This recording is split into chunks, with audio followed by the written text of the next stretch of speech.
navigate things here. Okay, well, welcome everybody. And thank you for coming and joining us today for this pre-conference workshop on finding and applying to jobs. This workshop is for anybody. It's roughly geared towards undergraduates, grad students, and recent graduates, but I think it can apply to anybody looking for work. And today we are going to look at ways to tailor resumes and cover letters to job applications, and also about networking and exploring careers. And amongst other things, we're going to practice giving elevator speeches.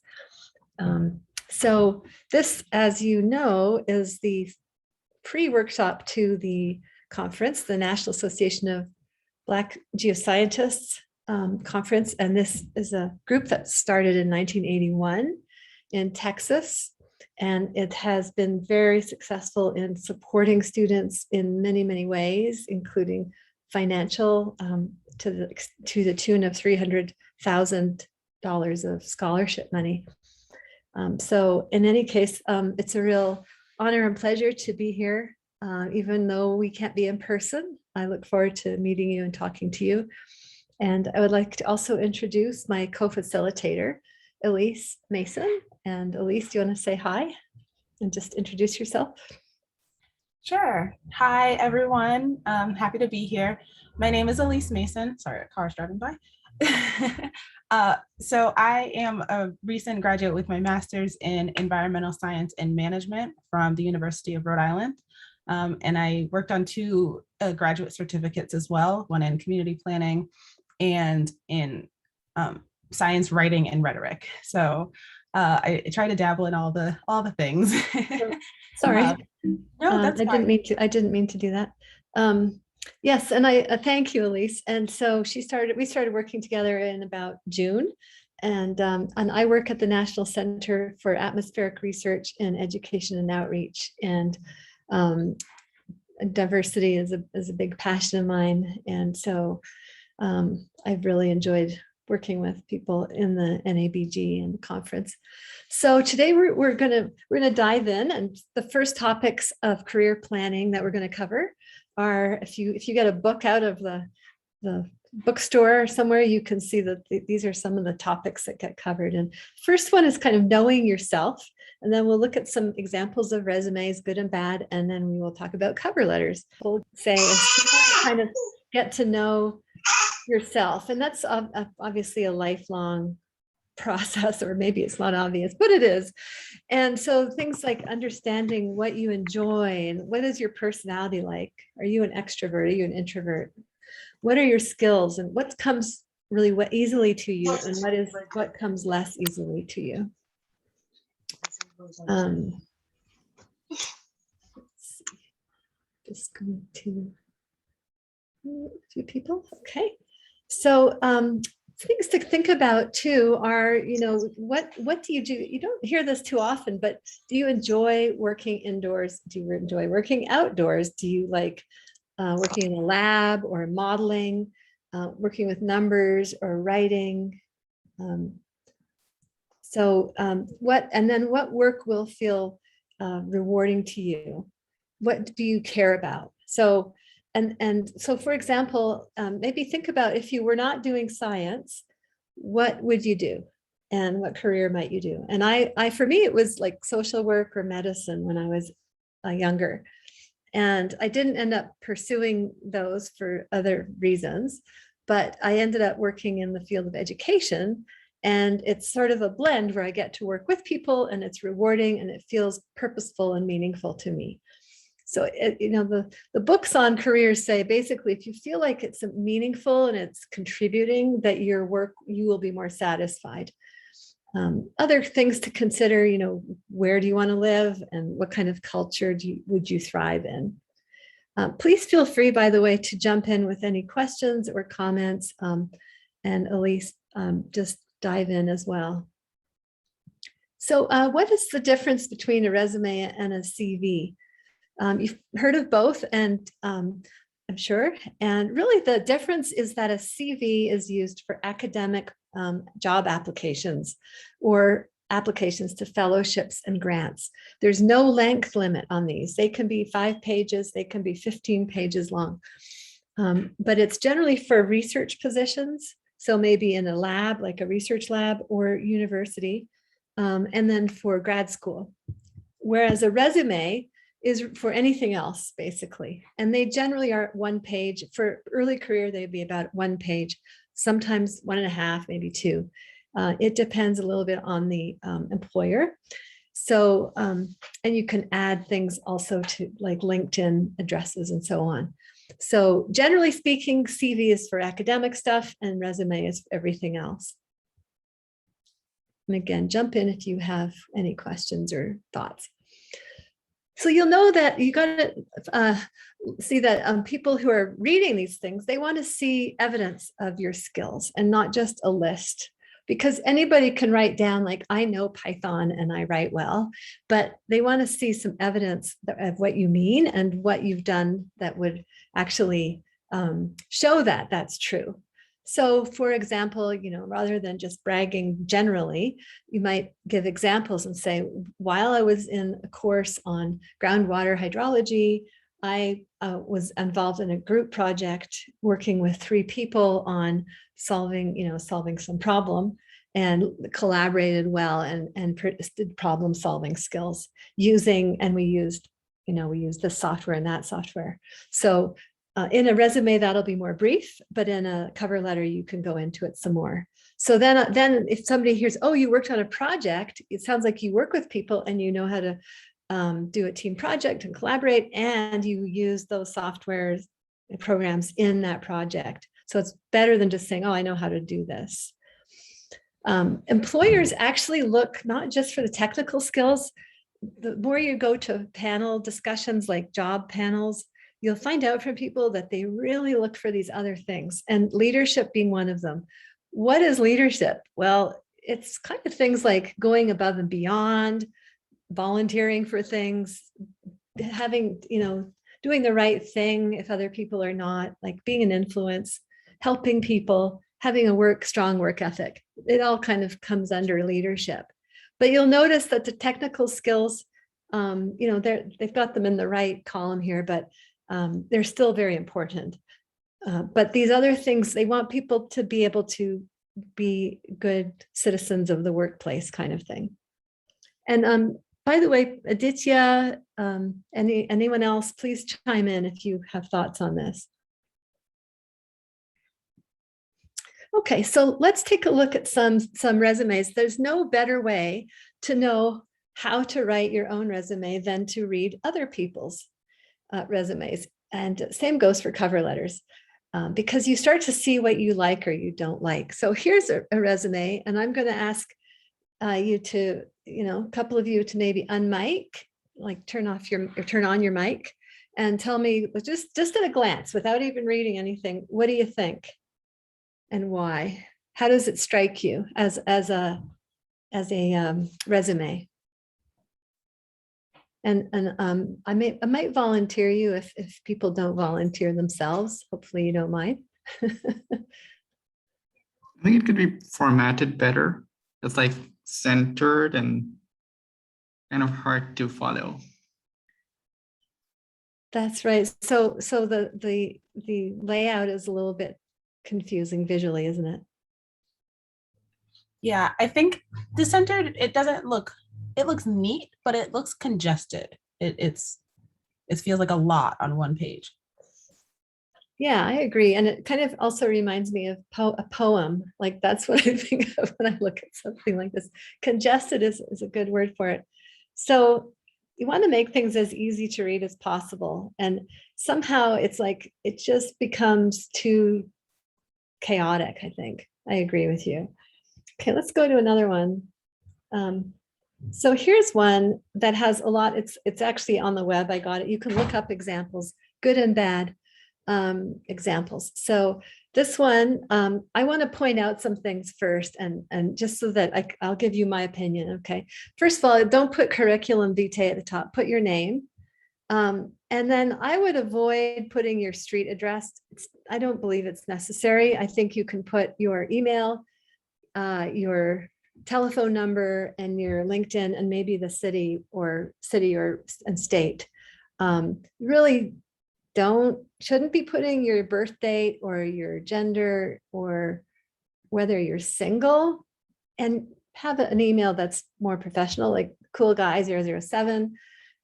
Sometimes you see that and it's like, these are things. So that information is very personal and it's not really their business and they don't need it.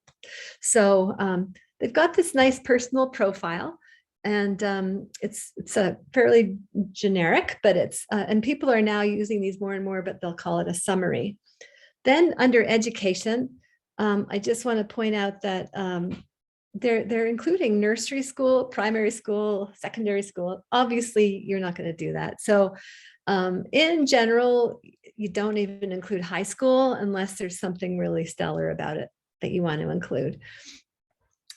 Here they've included some courses, and it's actually quite useful for people at early career stages to include some of your higher level courses so that people can see, oh, they've taken structural geology and they know mineralogy, things like that.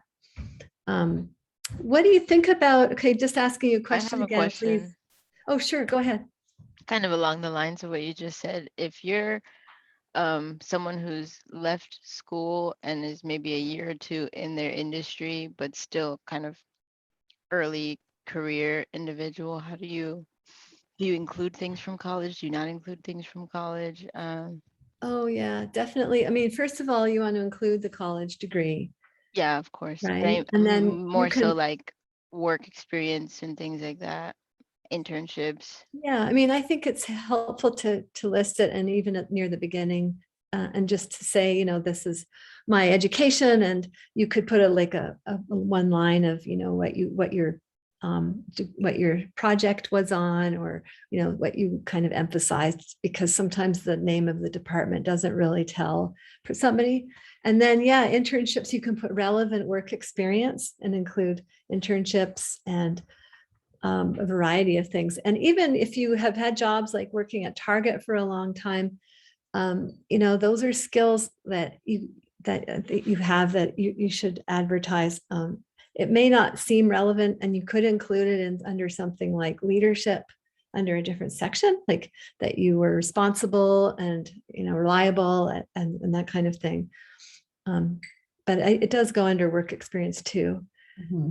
Yeah, I would say I work off of a resume, and I usually am not applying to academic or like higher ed position. So, but I've worked at a Chili's, well, used to work at a Chili's for like a significant portion of time. And in that time, I held a lot of positions. And so I was able to say, you know, I led the students with, or not the students, but, you know, I was responsible for, you know, organizing meals and making sure that they went out and communicating with the kitchen staff to ensure that so those things are transferable and they're applicable. So I think it's a matter of your judgment, but I think anything where you can turn it into a positive could be beneficial to put under work experience.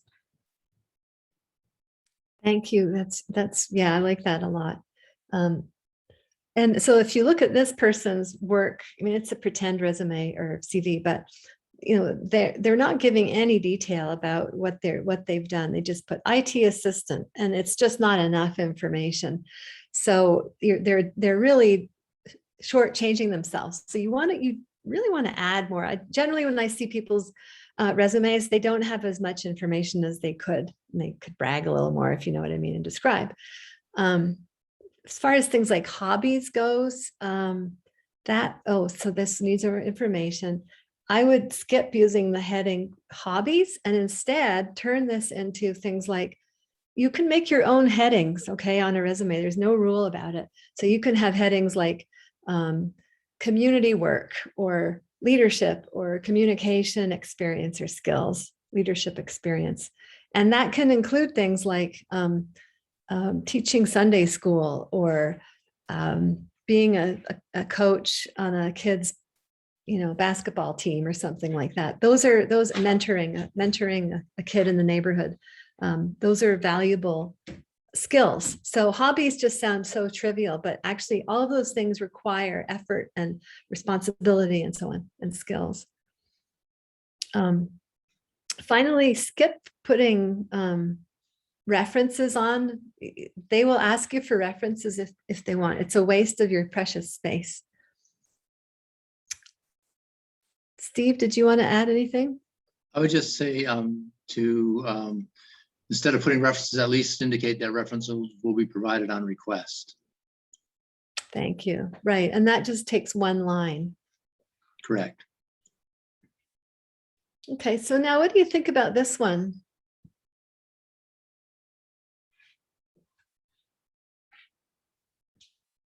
You can be honest.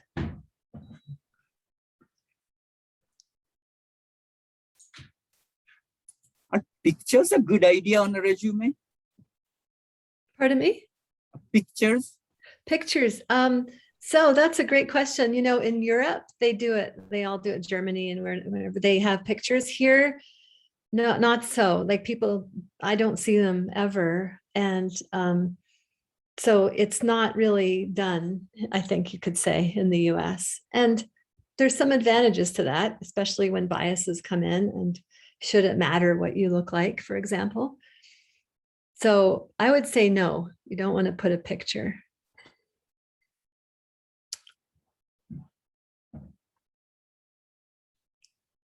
Anything else?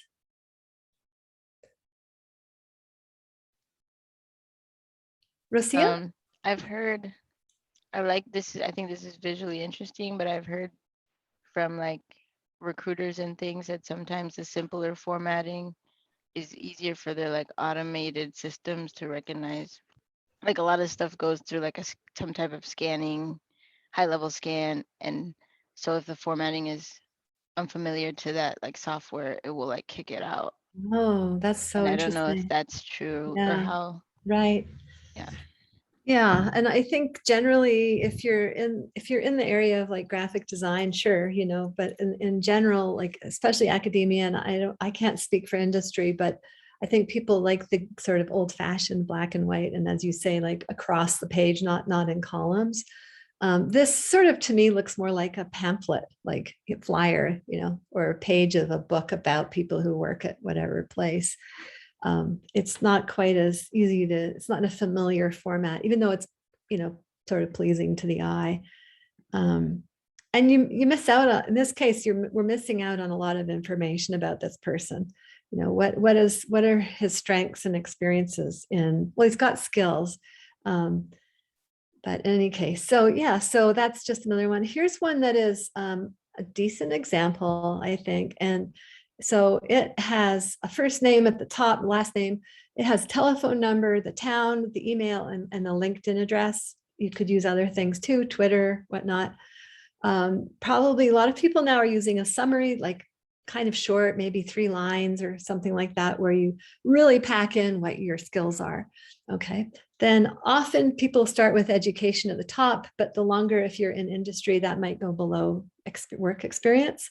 And you want to include the place that you were at school and the degree. Usually it's on the left and the date is usually on the right. And then below that, related experience. Okay, the general standard format is to put the name of the company or the university or whatever at the top left. And below that is the job description that you have. And then over on the right is the date, the period that you worked. And you don't need to put like the 27th of June. You can just say, you can even say summer of 2020.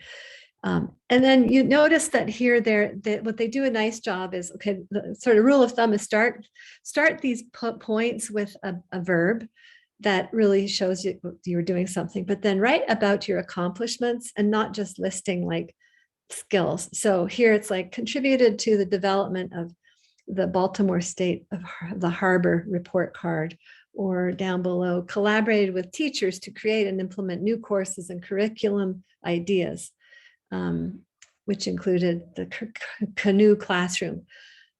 So this is quite a good setup. It's pretty basic, but you were describing, just remember to describe what you've done, your accomplishments. And you can include some of your skills in these descriptions, like using C++ or using some, software, or using a lab skill, or in the field. Any comments on that?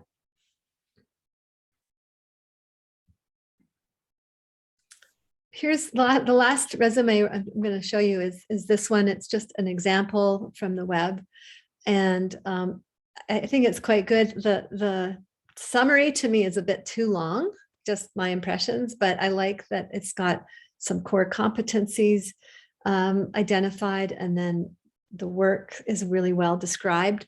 One thing that I want to point out is, unfortunately, that their research shows, and you don't probably need the research to know this, but there are biases in how people are selected. One of them is based on names. And so people will tend to select people for interviews, generally sort of tend to, when the names seem more familiar to them. And because a lot of people in, say, universities are white Anglo, they might be just a little more open to names that are like, white Anglo typical names, and less so to a name that, say, is Hispanic or Indian or Chinese or Black culturally. And so some people have suggested that what they would do is put, if they want, that they would either, they might put their first name as an initial, and that even can take away, what gender you are, which there are biases there as well. I don't know what to say about it. I think like it's not nice to not have to hide things about yourself. So I find it the whole thing kind of disturbing, but I just wanted to suggest something that somebody, a Black colleague, suggested to a meeting we were at. Yeah, and if you have thoughts on that, I'd be interested.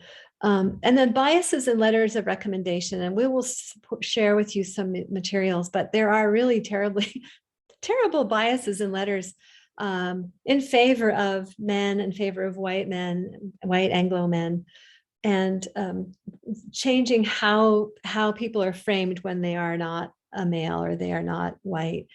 And these are written both by, in the case of male and female, both women and men will write really different letters about men and women, and we read them differently as well. So we interpret them differently. And so one thing I suggest, if you are going to be getting people to write letters of recommendation, is to learn about the biases, and we can share some materials with you that you can share with people, your letter writers, to help them understand, what this is about. There's even a web page where you can put your letter in and it'll tell you what biases, it'll calculate or sort of compute what biases you have. But I think it's really helpful to provide your letter writers with information that you want them to include in the letter, or that they can include. So you kind of give them a little history of what you've done.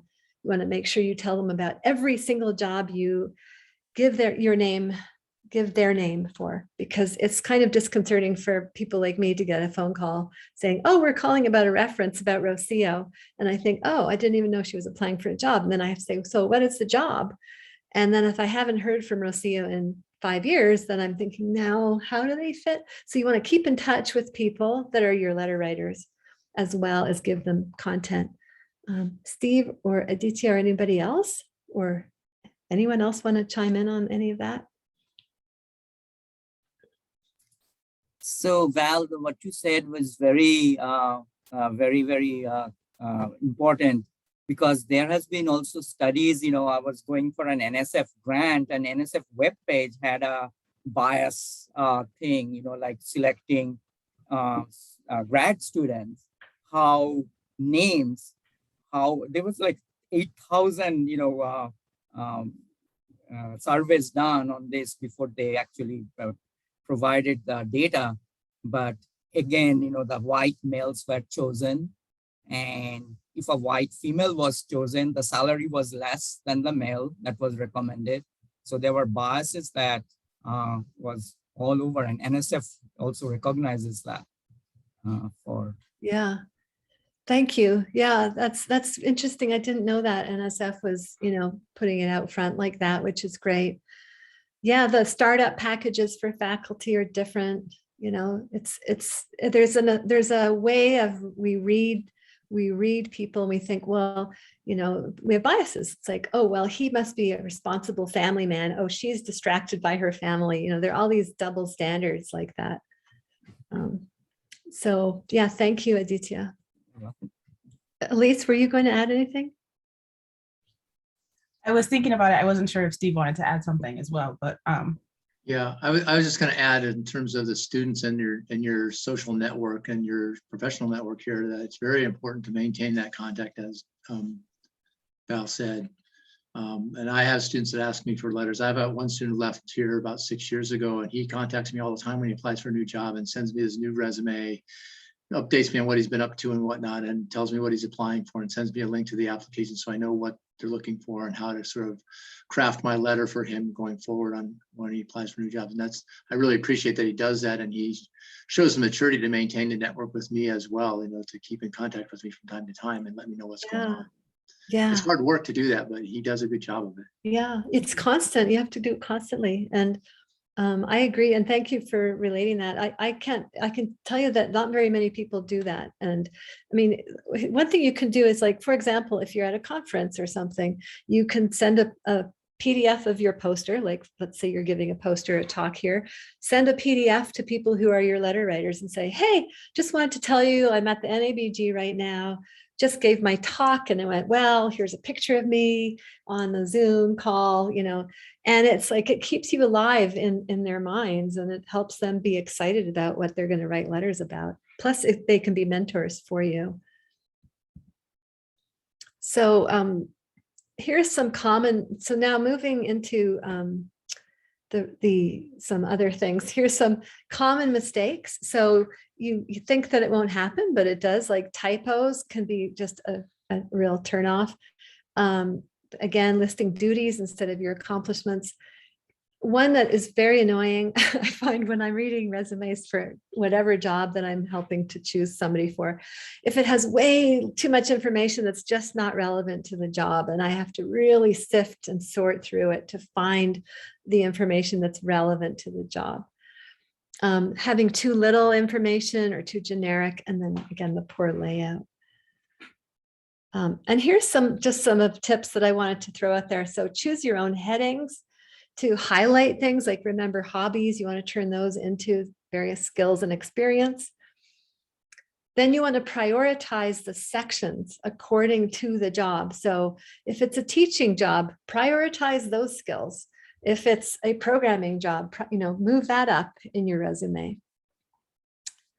Include volunteer work and other things under leadership experience, because it's really, it sounds more impressive than volunteer work, even though they're, you know, it's the same work, but it is showing leadership because you're giving back and you're going above and beyond. Remember to include awards, professional development, career development, things you go to, like you could even put this one in this very workshop into your resume if you want to add something that shows that you are interested in improving yourself. And also including information on your diversity, equity, inclusion efforts, whether those are within a science club at school or something, or if it's in the personal realm, it's still valuable for people. They still value this. And please chime in, anybody who wants to add any. Okay, so next, cover letters. This is another one where it's really fun to read examples, because then you think, oh my God, like they're so terrible. And it helps you know how to write a better letter. So one of the things is to make sure you have the job ad in your hands or on the screen, and that you reread it all the time when you're writing your cover letter. Okay, cover letters are not always required. It sure doesn't hurt to submit a good cover letter, even if it's not required. It is important to include language from the job ad. And not only do some places have software that scans letters and application materials for words that are in the job ad, believe it or not. It's called buzzword bingo, somebody called it. But also, like at NCAR, where I work, National Science Center for Atmospheric Research, we have people who skim the applications and look for language from the job ad. And sometimes we find out, hey, you know, that application by Jerry didn't make it in. What happened? Oh, we didn't think it was a good match. You want to make sure that you address like what are the requirements in your resume and your letter, like really highlight that you are seeing what they want and that you're going to help them out. You're going to be a good match. And then again, give evidence. So here's an example of a letter, and I'm just going to give you a minute to read it.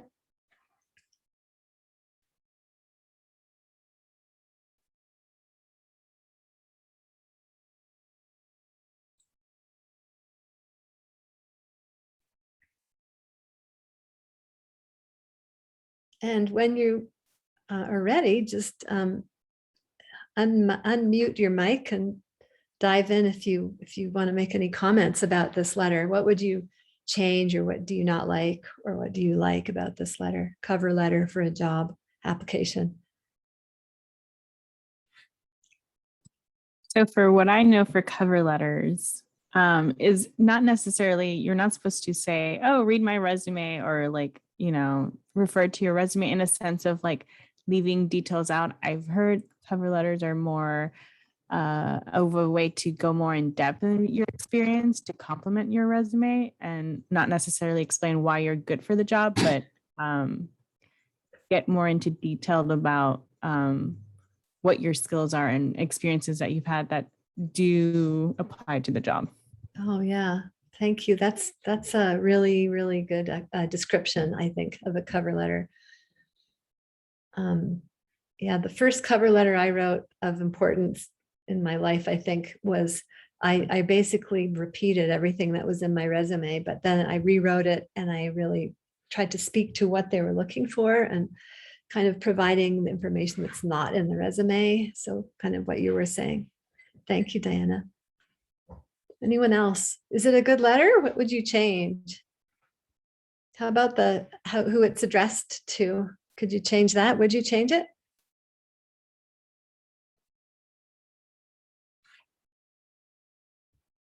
You could change it. You can, if you don't necessarily know the person's name, maybe you can change it to hiring committee, or know which department you're applying for. That's probably as direct as you can get. But if you can look up people's names, then might as well put someone's name. Yeah, apparently it helps. And so you can also call or email and ask, to whom would I address a cover letter? And they'll hopefully give you a name, or they might say, please address it to this person and the hiring committee. Okay. I think another one that's the most obvious to me is the typo, North Carolina is misspelled. And then the abbreviation, they hope to see you soon, see you, right? Yeah. Yeah, too informal and sloppy, right? Mhm. And 3 exclamation marks. Elise? They also have 2 different positions. This PRTM of North Carolina, and then in the 3rd paragraph, they actually say would be thrilled to work at the University of North Carolina. So I don't know if that's a department within that, but it doesn't seem like it. So also make sure that you are right about which job you're applying to in your cover letter. Yeah. And, people actually write to the wrong, like they'll put the wrong agency or company name in there. We had a really high up position somebody applied to at NCAR. They put like, I would be so delighted to work at NOAA. And it's like, no, well, this is not NOAA, this is NCAR. You notice too that in the 2nd paragraph, it's really vague. It's like generic, like I have a lot of great experience. That doesn't tell anybody very much. And this job's what I want. It's not what they want. So the cover letter is kind of very shallow.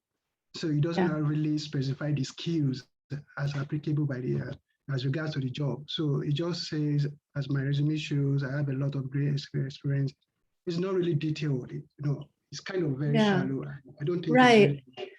And it's sort of like, in a way, if you do something like this, it's so shallow that all you're saying is like, please see my resume, really. And this one's kind of annoying as well, you're right. It's a lost opportunity to be more, to convey that you are the person they want for this job, that you can really help them out. There's grammatical here, like because I have all the skills you need is not a sentence, and it's too much focused on this person. Thank you, Olan Rewaju.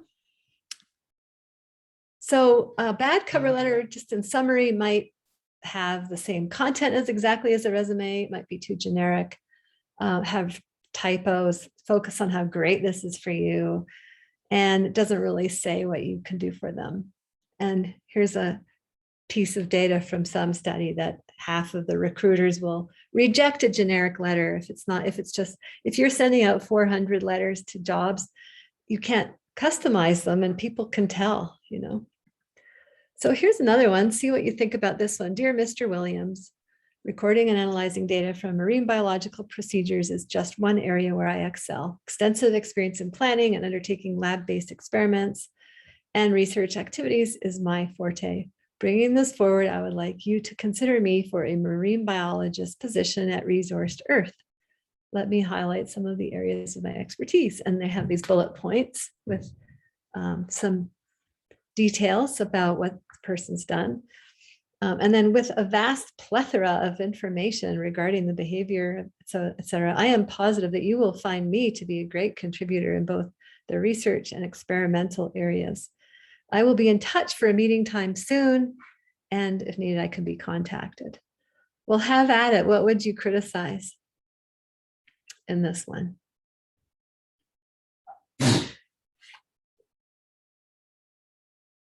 Is it better than the last one? Is it? So Yeah. I think it's kind of better than the last one, but it's not really. But looking at the closing stage, he said, I will be in touch for a meeting soon. So the recruiter is supposed to be the one to be in touch, not you. Yeah, right.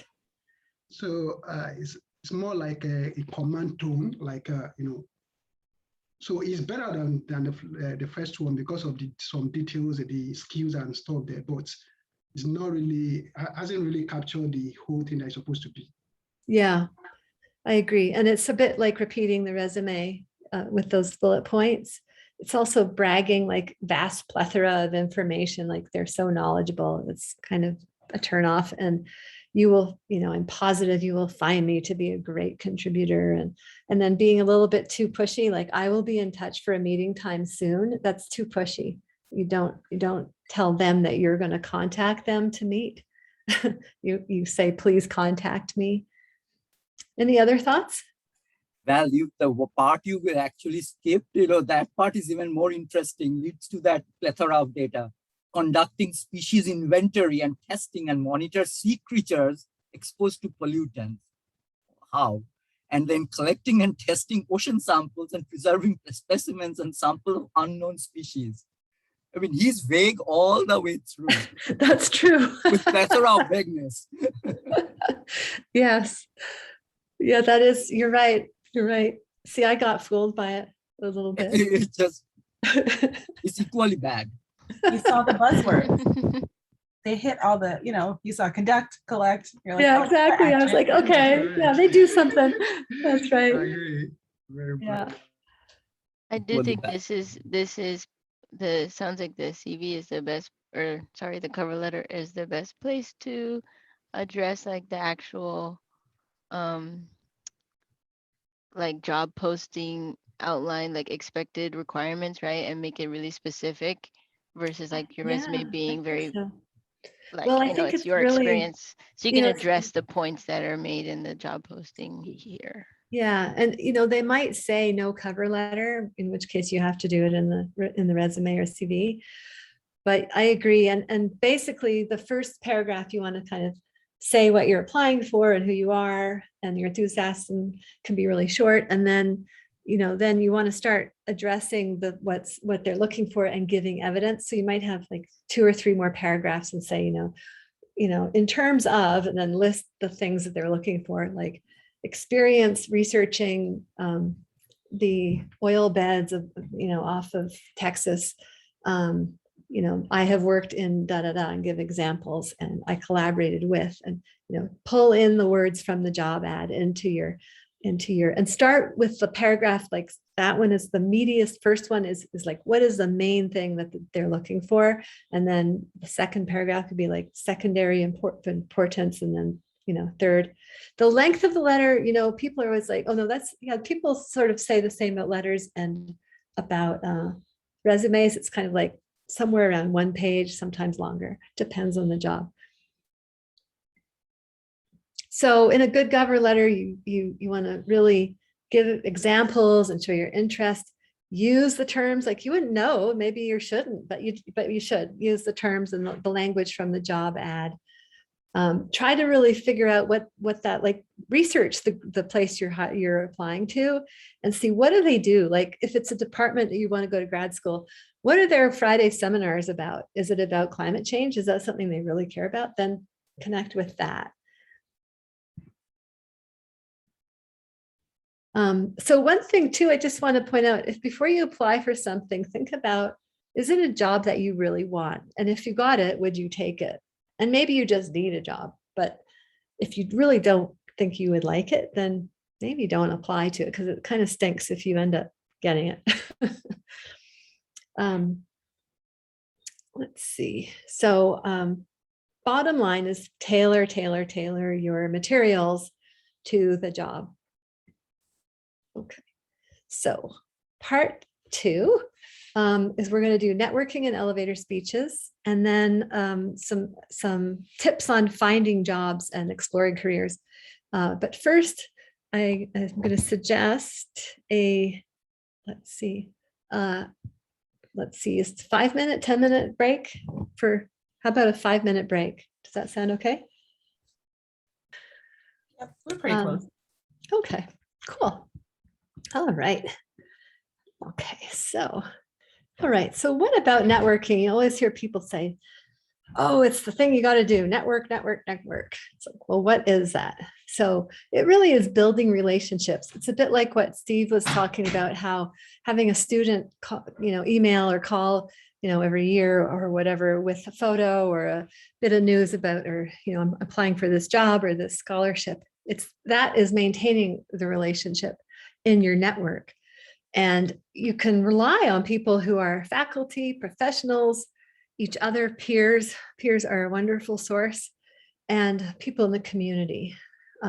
Could be coach or a religious leader or family member. And the network really can help you with, among other things, like giving you support, giving feedback, resources, ideas, helping you make decisions, and kind of mentor you on the long-term planning, and also introducing you to others. So here's some pictures. The bottom left one, I think, Steve, you'll remember this. I think this is from, well, it's a few years ago. It was a session that you held at the NABG, and I think in Atlanta. Yeah, this looks like Atlanta to me. Yeah. And also the lower middle one. So there are 2 people who are going to be with me. Olamide Dada, who is a part of the NAGB leadership, and he'll be on one of the panels. And Jordan Allen, he's a grad student now, and he's going to be on a couple of panels that we have going on tomorrow. And they are both former interns that worked in an internship that I was running. And so we are always networking with each other, and then we kind of introduce each other. And you'll see Melissa Burt, on the right. She is the lower right. She is on the panel on Friday, and she's now a dean of diversity, equity, and inclusion at Colorado State University. So that's kind of why we want to do the networking. It's like to help us be supported. And that's particularly important if you're a minority in a majority setting. So with respect to the jobs, so what is interesting is that most employers look for people who are looking for jobs in the exact opposite way that most people looking for jobs look for them. So a job hunter might start with a resume and apply to a job posting on Indeed or Monster.com or some other website. Then there's the idea that I was showing, I'll show you a bit later, about searching the web for issues and things to work on. And then ideally at the top here, like working as a temp or a contractor. And like I started as a temporary part-time person at NCAR, filling in for somebody who was on maternity leave. And about a year later, I got hired as a permanent employee. Okay. Employers will tend to hire from within. They know people who work, where they work, or they'll want to hire somebody who they know or a colleague knows. They will look for evidence of what the person can do, and then eventually use job ads and interviews, telephone or video, and then sort of in the last resort, do the resumes. So what you want to do is kind of come at it more like an employer, like try to get in as a person who's looking for work. You want to kind of get in the door with your connections, and rather than just applying to job postings. A lot of jobs are never posted. Lots of jobs are never posted. Yeah, I actually received my position working with Val through a recommendation that came from the network that I joined at the University of Rhode Island, a Women of Color network. So, they're sharing things that you may not otherwise see if you're just doing a generic search, which is advised so that you can get a lay of what is out there for the jobs and how much you might relate to them. But definitely if you can network, be a part of an organization that has people that are willing to share, that's a really positive way to go. Yeah, and ask for them to introduce you to people. Thanks, Elise. So how can we network? Well, if you participate in events like this one, like now we have met some of you through this workshop, and the NABG you'll be meeting more people. When you do meet people, ask them questions about their work, and then they will feel like they're engaged. People like to talk about their own work, shows that you're interested, that you're smart, and things like that. Practice a very, very short elevator speech to introduce yourself, and we'll do more of that in a minute. And also share your contact information and get theirs, and then ideally follow up with an email thanking them, initially saying, thanks for chatting, the other day at the conference. I appreciated hearing about your project on such and such.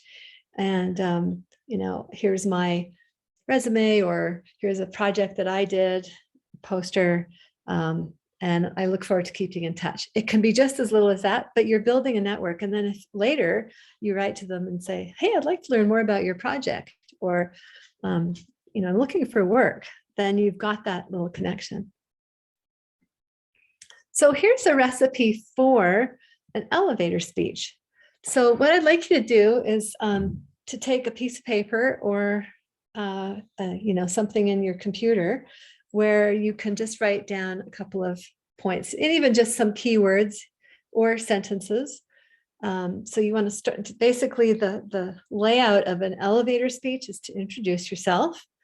And then if you're talking about research, let's just assume that you're at a conference, a scientific conference, which you are, and that you want to share about your research and kind of connect with people to find out who should you talk to about getting a job or about grad school. So in this case, you want to start with the big picture, like I study the sun, or I study the oil fields in Western Texas. And then you want to say, why is this important? And this is important because, as you know, we all rely on fossil fuels. And then what is the research you're doing, a little more specifically? And again, why is that important? So the why is it important? You want to do the beginning and the end, and then maybe what would you do next? So take a minute and just try to write down a couple of points about your own. And you could say, like I'm currently working on this project on the shale in some part of Texas, but I'm really interested in getting into wind energy, and I'm looking for avenues to explore that, because I feel like that's important to me to be working in renewables, for example.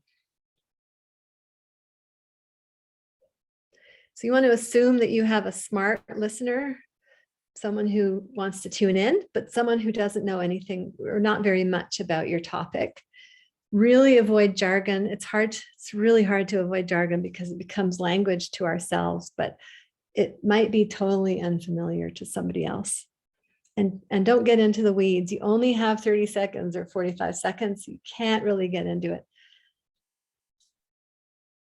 I like to use a really short time, like 30 to 45 seconds, because even in a minute, people can get too buried into the details. Okay.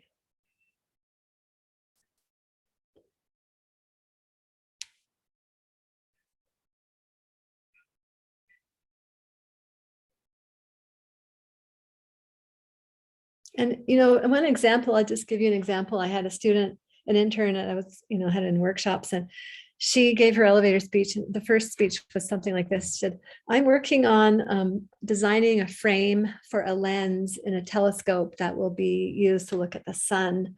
And so I use this software called Material Works to design this lens frame. And that's what I'm working on. And the telescope is in Hawaii. And by the end, it's like, well, that sounds pretty boring, right? By the end, her talk went more like this. I study the sun, and the sun is really important because its magnetic energy impacts our communications of our cell phones and emergency, communications. So, for example, solar interference impacted during Hurricane Harvey in Houston. It messed with the first responders' communication. So I'm working on helping to improve our understanding of the sun by improving an element of a solar telescope, in particular, a frame for a particular lens. So it's actually flipping it. It's like starting with the sun. Why is that important? Why should they care? It's like, it's more interesting than just a frame that they're working on. Okay. All right. So now we're going to do a short breakout group. It's going to be pretty short. And so the idea is that, okay, you get the timer out and we're going to help with the timing. We're going to pair people up into breakout rooms. Then one of you will give your elevator speech, and you'll have 45 seconds. Then when that's up, then the other person gives feedback for 1.5 minutes. Start, please, with giving some positive feedback. What did you like about the person's elevator speech? Okay. And then we want to do it again, want to do it one more time, the whole thing, so that you get practice. And then swap roles and repeat. Okay. Are there any questions about that?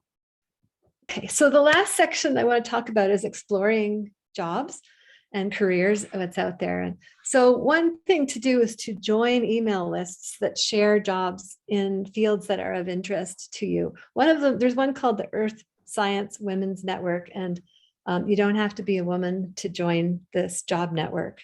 And there are a lot of jobs posted in that. They tend to be more academic, I think.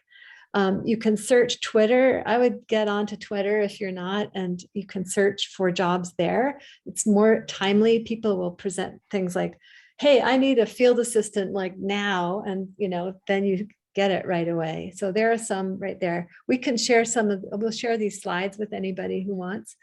Elise, maybe in the meantime, you could put in the chat the link to the Google spreadsheet where people can sign up with their email if you want me to send you the slides and all of that.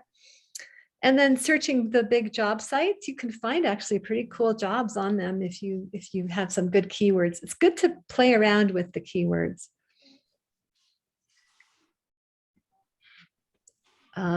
So LinkedIn, so this is something that 10 years later, I'm still trying to kind of figure out, but I'm sort of getting a little bit of the hang of it. But people will Google you if they're trying to decide whether to take you for a job or for a grad school or something. And it helps if you have a LinkedIn page profile. So it's free. It's actually super easy to fill it out. Apparently having a photo of yourself helps people to connect better. So do include a photo of yourself. And then you can put a banner in the background. So I put a banner that I was trying to show the kind of work that I do. So I work with, with college students on learning how to do research and that kind of thing. And it'll ask you lots of questions like, where did you go to school and what's your employment history? And then it helps you fill it out. So, and here are some that you can check out, these people, including mine, just to see. And also it helps you write a summary, even like it'll take your information and LinkedIn will write a summary that you can then edit.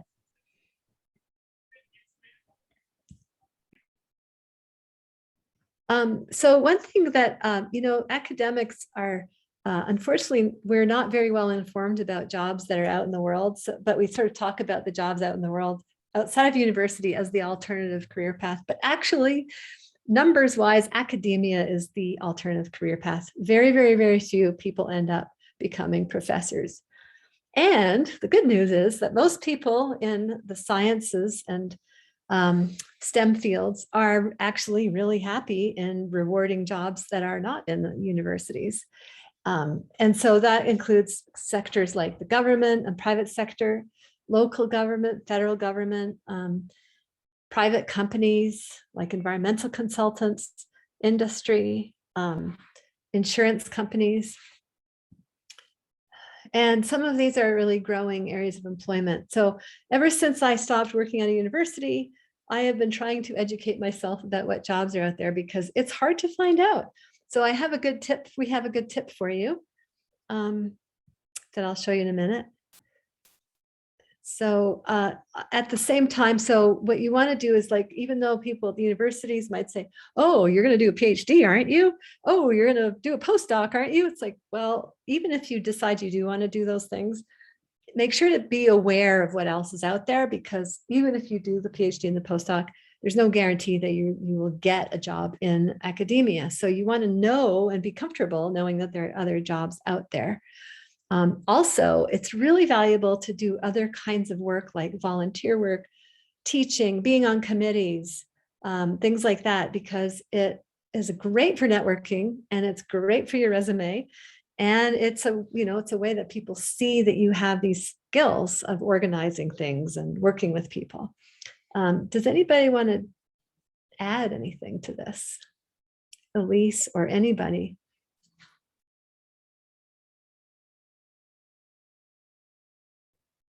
I would just say there are so many jobs out there, and it can be really daunting to even start looking, because you don't know until you're there. Like I thought I wanted to work in policy in the government until I did it, and I was like, nope. But it helps you figure out what it is that you can pinpoint, what skills you want to use, what personal values you have that you want to bring to a job. All of those things are important. So I think that might have been a little off topic, but no, it was perfect. And it's true. Figuring out what you don't like is also useful. And any job pretty much is a learning experience where you gain some experience. I was really, truly 47 when I found my dream job. I don't mean to be discouraging. It's more like, you try out different things and evolve and learn. And okay, so here's the trick that I want to share with you. So you can find out what's out there. Pardon? No, sorry. No, go ahead. Oh, are you sure? Go ahead. No, I wanted to say that, sometimes networking is very important for jobs. Some of the jobs don't go advertised, my job at Fort Valley was never advertised. They found me, they were looking for me, and I came over. So a lot of the things, when you are out there, if you let people know you're looking for employment, and networking helps. Yes. And you can make any job into your dream job, I guess. Yeah, I mean, it's true. Like, sometimes you don't take a job because you think won't be what you want. But, first of all, you can learn from it. And secondly, it might be that you can change it and you might be able to move sideways within the organization, things like that. Yeah. And it's easy to have another job, get a job when you have a job. But when you don't have a job, and especially that first job, it's very difficult to come by.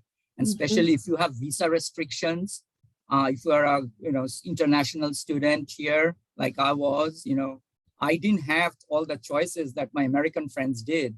I needed to get on a job because my student visa was running out. I needed to get into my, H1 and then to change that as quickly as possible. I couldn't do a postdoc because that would be another temporary visa. So there was a lot of restrictions that international students also go through.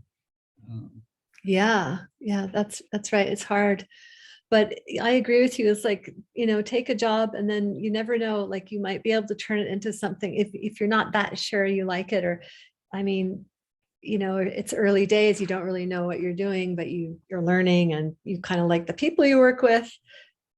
Like I'm trying to convince Elise to stay with us at NCAR because, and she's just checking it out. She's seeing how it's going, and and This is my poker face. Pardon? Yeah. This is my poker face.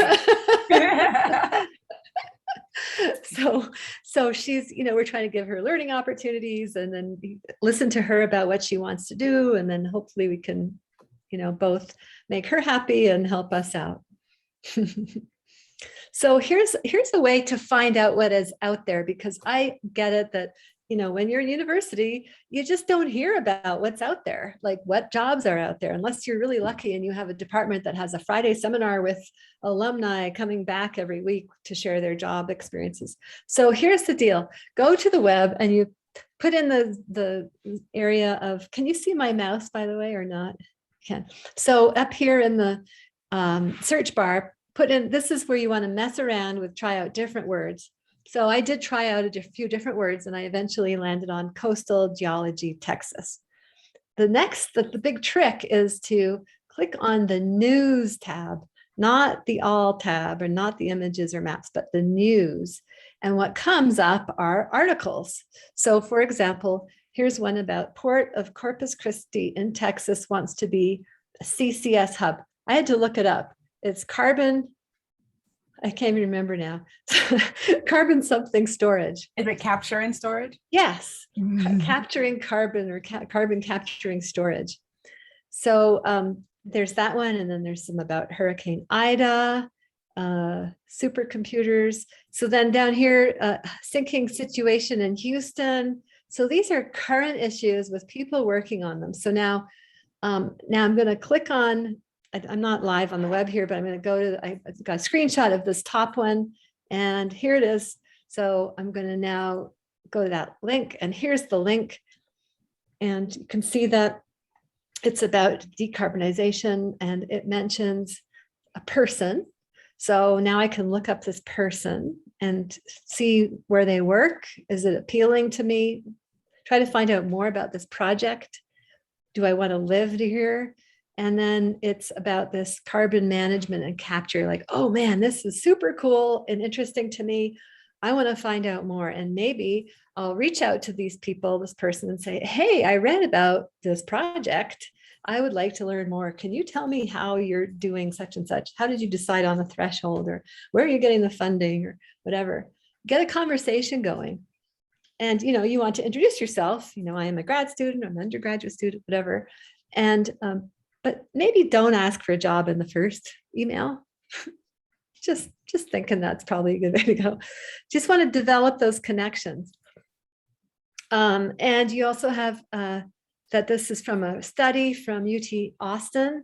And so you can look that study up and then you can look up people there and you could write to professors and say, I am really interested in this and I'm looking, you can say to them, like, I'm looking for work. Do you have some work in your lab or on your project? Because sometimes they just need somebody to help out and maybe you have the right training.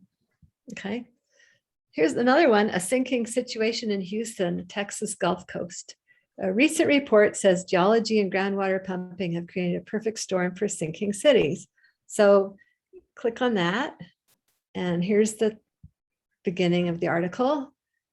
And here's the next part. And it has a link to this report in Science. You've got quotes from people. There's somebody called Jamie Flores, who is a program coordinator at Texas Water Resources Institute. You can look up this person, look up the institute, see what work they're doing, write and inquire about the projects and inquire if they need anybody to do work.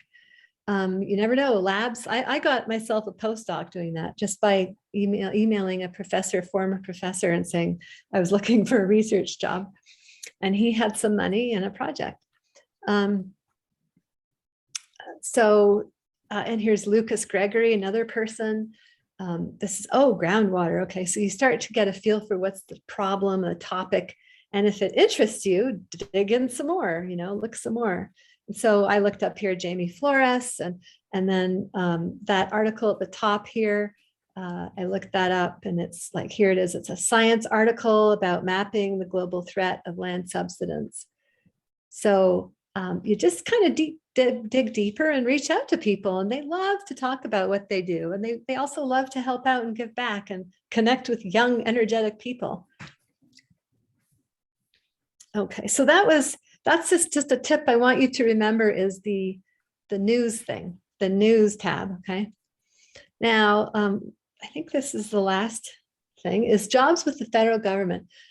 It could sound really boring. To me, it always sort of sounded boring, but it turns out it's an awesome place to work. You get paid well, the benefits are awesome. So you get, may not matter to you now, but retirement funds that get put into your bank account, into your funds. You get time off, there's flexibility, it's interesting. You want to find a good place with good people, but all of these places are federally funded, and like the Smithsonian Institute. And then within those are things like the National Park Service, which has parks in offshore and in, all over the country, for example. So nowadays, when you want to get a job with the federal government, let's say somebody wants to hire you. Let's say you've been networking with somebody at the US Geological Survey, and they're telling you about a job. You will have to create a profile on USAJobs. All of the federal jobs go through this, and they don't stay on there very long, from what I understand, like a few weeks. Feel free to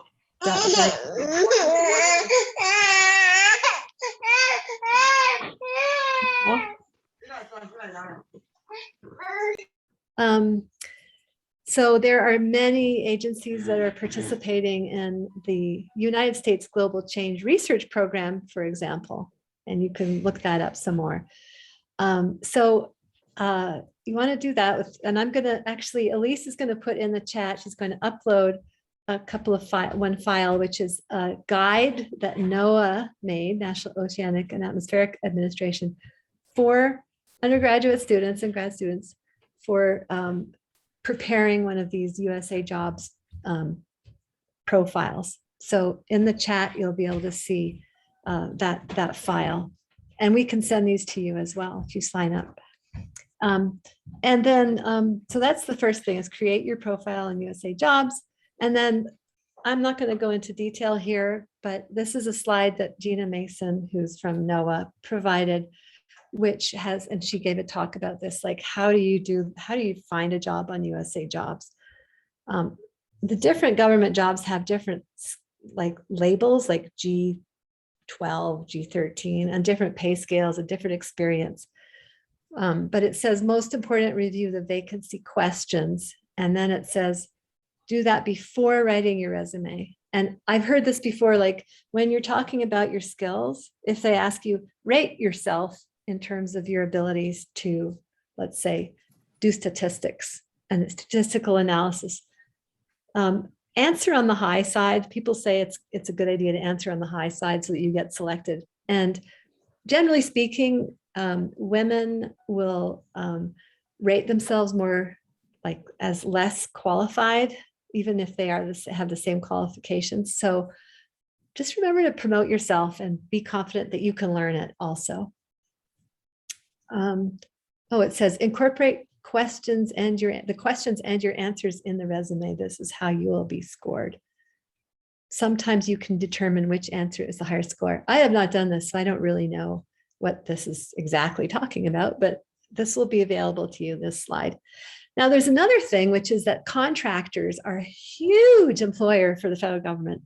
Like something like a third of the entry-level people working for the government, federal government, are actually employed by a contractor. that has a contract with the government.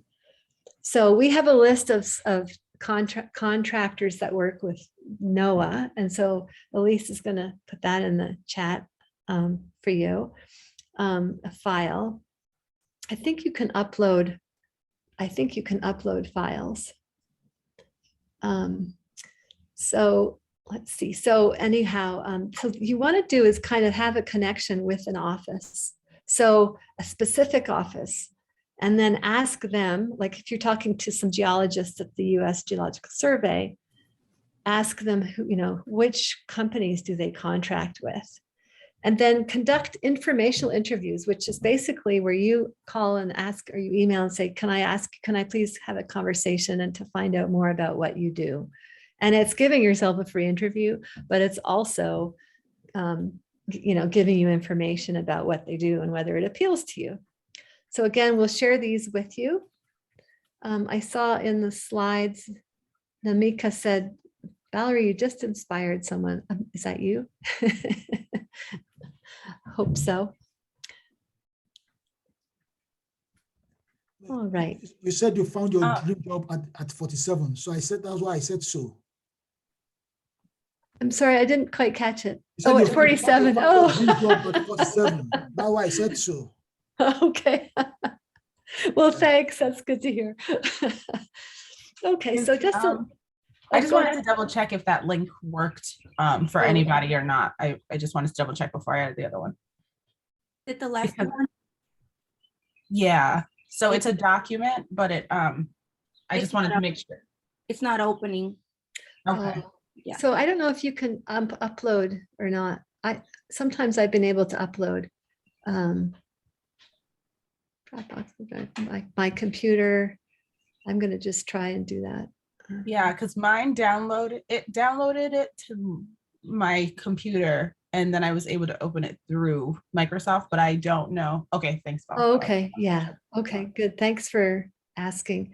So attached in the chat is the one pager about how to do this whole USAJobs business, and then a NOAA list of contract companies, which you can investigate as well. So, but I think making the contacts is more important. So here, just a couple of final tips is to be prepared to work in entry-level positions. And, again, like hopefully if you work hard and go above and beyond and all those things, that you will have more opportunities to advance. But, there are people who are more experienced who will have jobs that are more senior and get paid more and all that sort of thing.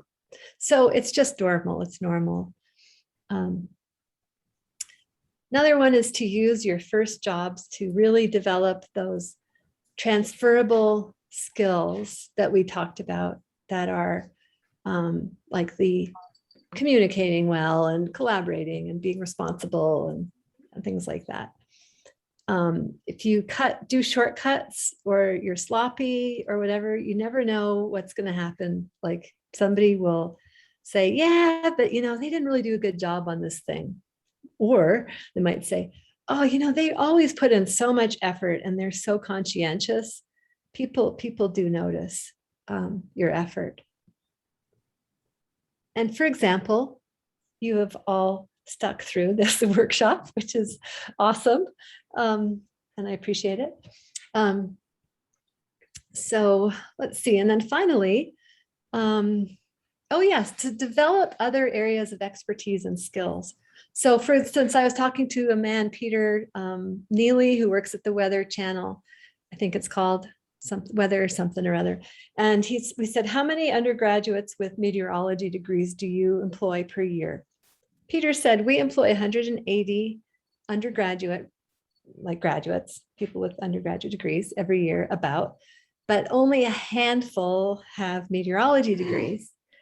Now, he said, if you had a degree in computer programming, economics, communications, something else, and an interest in meteorology, then your resume rises to the top.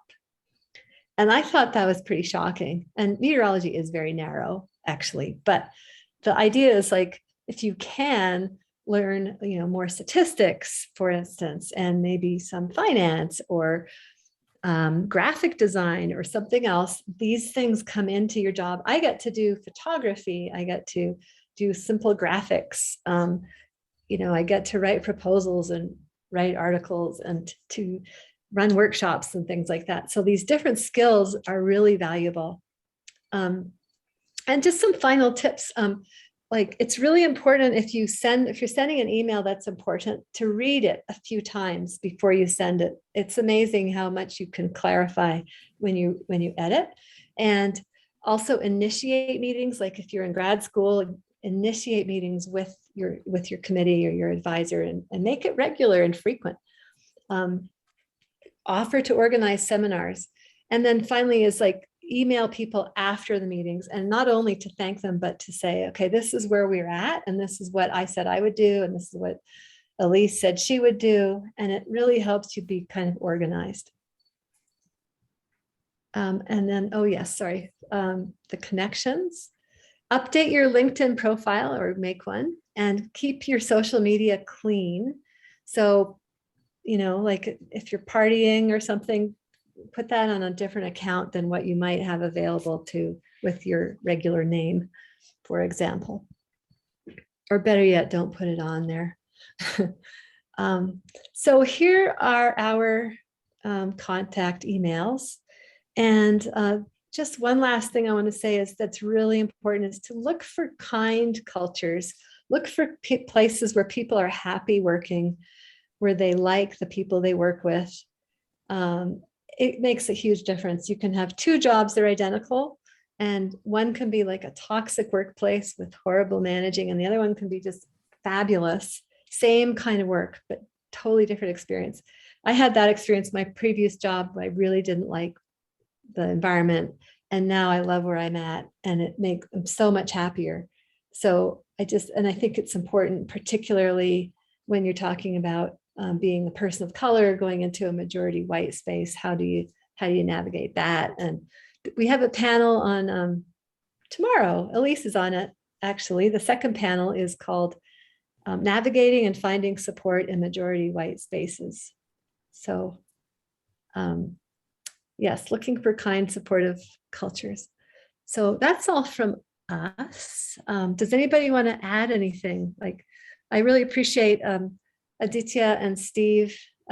We really appreciate your contributions. Thank you so much. And if you have any other last tidbits you want to share, please do.